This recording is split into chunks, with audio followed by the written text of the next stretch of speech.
धनी।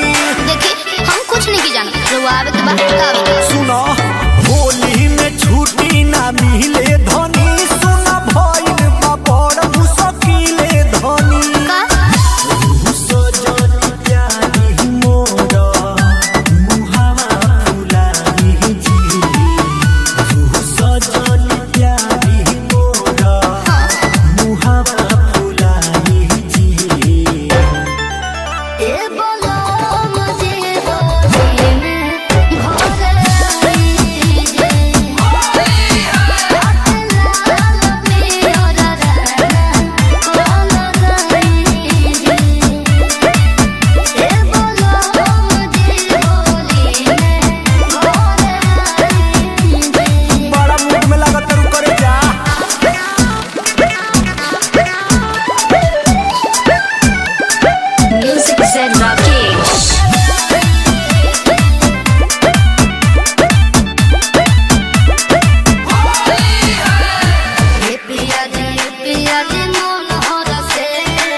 हमरो मन व्याकुल बा करे जा।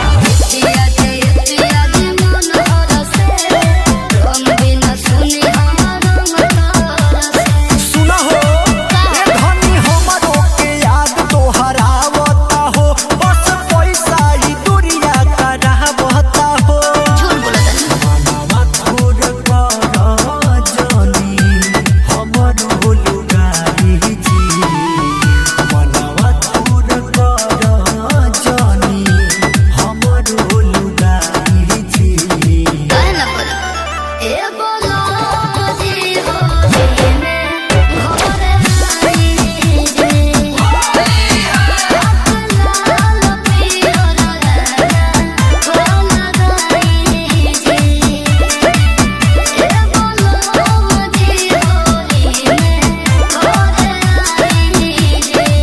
सब बर्दाश्त करो ये सोना।